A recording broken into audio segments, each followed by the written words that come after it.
Chris stepped onto his balcony overlooking the city's skyline and felt like a king, but the throne was built on borrowed money and empty promises he could never keep. He tossed the keys to his luxury coupe to the valet and grinned, ignoring the monthly payment that swallowed nearly half his take-home pay without mercy. At the club, he ordered bottle after bottle for a crowd that cheered his name, never once checking the balance on his nearly maxed-out credit card.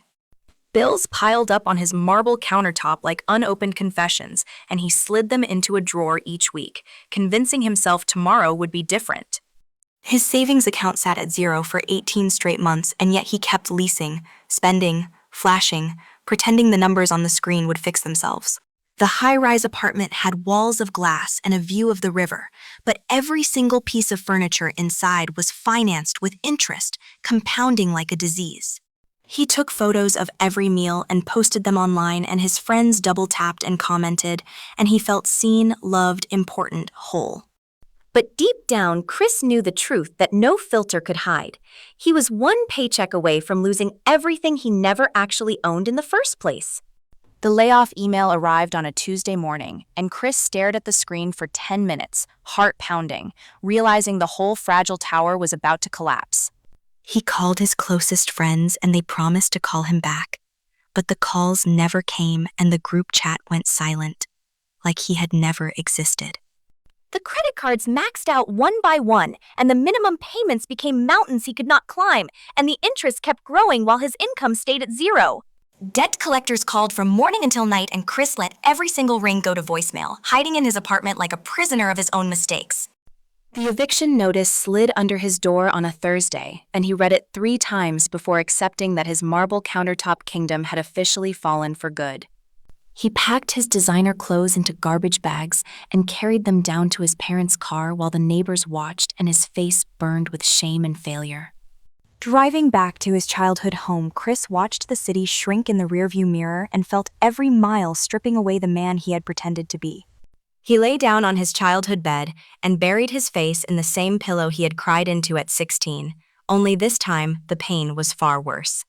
With the lights off and the door shut tight, Chris let the tears come freely and finally admitted to himself that he had built his whole life on a lie. A woman named Lynn appeared at his parents' doorstep the next morning, a CEO in her early 50s with sharp eyes and the kind of silence that demanded truth. She sat across from him at the kitchen table and asked why he had spent 10 years impressing people who would not even lend him $20 for gas. Chris opened his mouth to defend himself, but no words came because Lynn was right, and the silence in that kitchen told him everything he needed to hear. She asked him what he actually wanted, and for the first time in his life, Chris had no answer. Just a hollow chest and a spinning head. The warehouse job started at 6 in the morning, and Chris showed up hungover and humbled, lifting boxes for minimum wage while his old friends posted brunch photos online.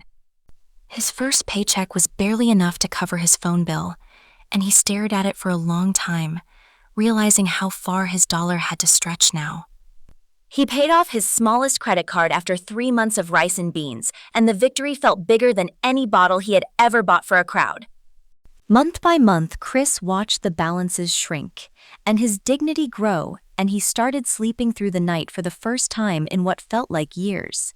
He stopped checking his old friends' social media and started reading books Lynn recommended, slowly rebuilding the person he should have been all along. 1 year later, Chris sat in his small studio apartment with a paid-off credit card in his hand and felt richer than he ever had in that high-rise tower. He had a budget now and an emergency fund and a quiet pride that no amount of champagne could ever give him, and he smiled at the man he had become.